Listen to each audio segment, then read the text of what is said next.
You're listening to The Voice of Reason. I'm Dr. Len Saputo here with Francesco Garripoli. Welcome, Francesco. It's good to see you again. Welcome, Len. You know, as we're going through this COVID-19 experience, our lives have been interrupted in so many ways. And one of the things that nobody's talking about much is, what about the spiritual nature of this and its effect that we're having on us? It's an impressive thing. I mean, people are not going to the church like they normally do. They're isolated. Some people going to church in their cars. It's crazy. And they're doing the audio that way. It's a sense of connection that's really important that we're losing. Yeah, spirituality is big because in that spectrum of what we call spirituality is the religion side that is going to the churches, whether you're a Jew or Christian or Muslim, or your own version of spirituality. You're in a religious kind of view. And then there's that spirituality that is what's happening inside you, that personal journey. Right. And I think today, I'd love talking with you about that because you and I are always discussing these kinds of things as it relates to health. You as a physician, me as a Qigong teacher, it's really, the details don't matter. Spirituality is what every one of us can relate to. Well, it's what life is about. You know, we're human beings on a spiritual path. And as we go through life, we face different kinds of challenges. And it seems like when things are going relatively smooth, that we live in an economic world. We don't live in a democracy anymore. We live in an economy. And money becomes a big thing and power becomes a big thing. But when things are tough, when it's near Armageddon-like states, you know, a tsunami or an earthquake or some horrible disaster like now with COVID-19, it brings us back to our instinctive nature of building community, of wanting to help and support other people. So it's a wake-up call. You know, the universe is really smart. It knows when we need a lesson. It knows when we need to be awakened. And then something happens and we learn from those experiences and we become stronger, more centered and focused on what we want. And I think we become happier. You know, you can be even happy in the setting where there's been a disaster like an earthquake, where there's fires and people dying, and how good it feels to be able to help people. I know that's why I went to medical school. I want to help people. And that's what happened during the 9/11 situation in New York. You have all these New Yorkers who were in this kind of shutdown survival type of mode. And all of a sudden this disaster happened. New York has never been the same. It is a much more positive place right now, very challenging, of course, but the same thing with this COVID-19. People are rising to the occasion. And no matter what you say about people, there's a good heart in people. And that's the spiritual part of us. That what really is conveyed in when you speak of spirituality is that I am your brother. We are brothers and sisters. I mean, that's the Christian message, the Muslim message, the Jewish message. It's really across the board that we are connected under one God, spirit, whatever name we want to give it. So when we are pushed to the edge like we are with COVID-19, that spiritual part's going to come up, and you should allow it to come up. You should not fight it and allow it to come up and reevaluate where you are in your spiritual barometer, because this is where the blessings lie, in this place. If you can't go to church, you start to realize how important it is to be in community. If you haven't meditated or prayed, maybe it's time now to really revisit what that means, what prayer means to you. Well, the wake-up calls are really important because they remind us of how we're not spending our time in a wise way. We have to remember that we're an aspect, I don't say a part, we're an aspect of all that there is in the universe. And it's one universe. You know, this whole idea of holism is quite the reverse of science. Science is reductionistic, and we try to learn things by cutting them into smaller and smaller pieces and see how they work. And we talk about human beings, we talk about the brain and the liver and the kidneys and how they all work together as parts. But they also only work together as a whole. What would the brain be like if it didn't have a pancreas or a kidney? You ask a doctor, they would say, well, it'd just be no kidney or pancreas. But it's more than that. It's not just the sum of the parts. It's bigger than that. And we have to remember that in the context of how we fit into all that there is, because we're an aspect, not part, of the universe. The universe is one thing.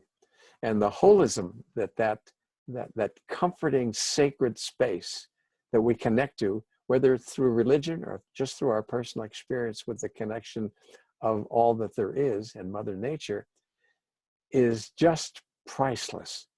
It's what centers us in what is important in life.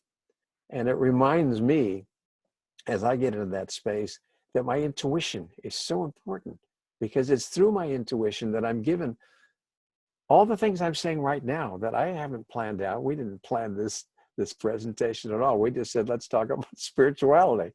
And as you get centered in that space, all these ideas come flowing through. Where do they come from? Yeah, they're part of the that is. And that's what we do. So it's a wonderful thing to be connected like that. Yeah.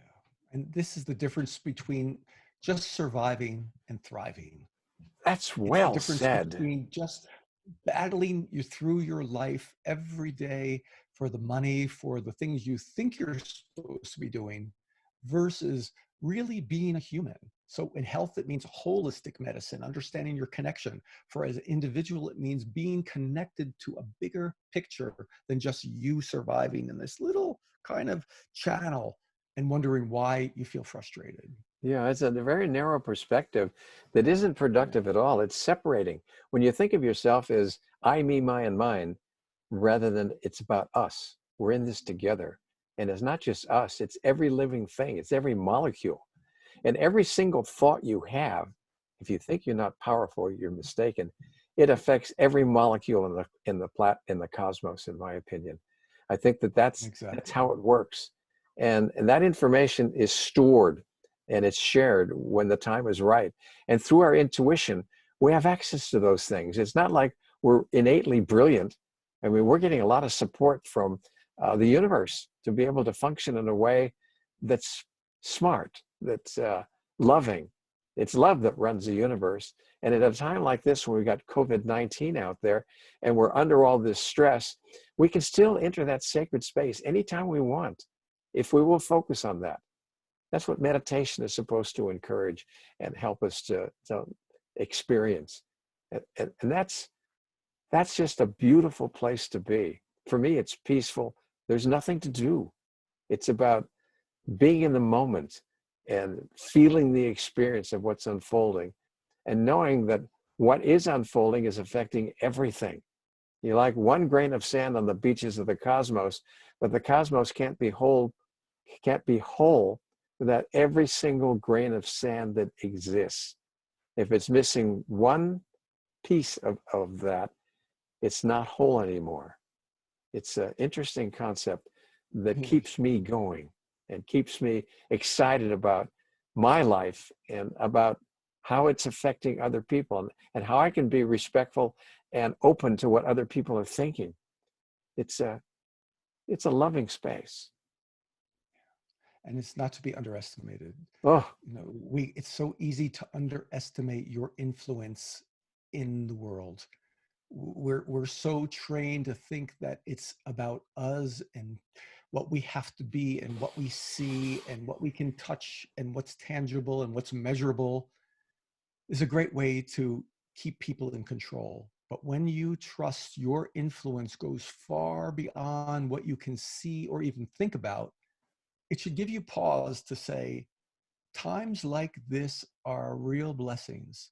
And if my spiritual questions are coming up, even my fear or my anger, my frustrations, that sometimes is a window into peeling away our false comfort and finding where your heart is amidst of this. And say you love somebody, tell them you love them. Tell yourself, look in the mirror and see who that person is. yeah. See if you can love that person too. You know, this is what this time is really a blessing for. Well, that's the glue of the universe is love. And Yeah. we know that. And it's interesting that, as a doctor, I'm supposed to be a scientist, and I am. I try to be a scientist, Yeah. but I don't, I stay spiritual all the time. But a lot of people, they go to church on Sunday, if they're doctors or scientists, and then on Monday they go back to work and it's back to, oh no, Spirituality doesn't have anything to do with this. It's all about science. It's all about facts. Uh, Right. and it destroys the continuity of who we are and how we function and how everything works. We have to think for ourselves. We have to be open to be in that sacred space and experience that. And when we do, everything changes. And now we have the time to do it. Now we have the time to do it. We're being pushed to do what we should have been doing all along. Right. And so that's how evolution works. And I think it's curious. A friend of mine whose husband is a doctor or assistant said, you know, he comes back from his practice and he's got to wear the mask, and all he can do is look at Oh, the patients, and the patients can only see his eyes. oh, And I've heard nurses telling me, you know, I can't work can't without my connect. mask. So patients now have to look in the eyes of their healthcare workers, whether Yeah. they like it or not. Maybe there's something to this, Well, something there's in a value very to that for curious sure. There's, way. yeah. But Yeah. it's more than that. You want to connect at a soul level, and it's through the eyes, okay, that the soul lives, or at least is found. How And yet at the interesting. same time, without the mask, it's better. But maybe this is an opportunity to at least start looking at the eyes, or through the Very eyes. interesting. And this happens in the supermarkets or in the stores. All of a sudden, all that visual feedback we get from mouths and hair and everything, all of a sudden now we have to look at the eyes of the others. And this is another change. Some people It's aren't comfortable with it, So that's a big but one. Well, it's a big one. that's a connecting, that's how we connect, really connect. Uh, we used to play a game when I did some improvisational theater where we'd look Mm, into someone else's eyes and we'd say, who are you? Or who am I? sure. And we keep asking the question over and over again. And the connection is really interesting because at first it's uncomfortable because you're looking at somebody's eyes that you don't know that well. And it's a very personal experience. But as you do that and you let your guard down and all the barriers start to melt, the connection is beautiful. And we don't take the time because we're so goal driven with our agendas that I need to get this thing out by such and such a date, or there's this work I have to do that is getting in the way of my being centered. Those are all distractions from how the sacred life that we have can be experienced.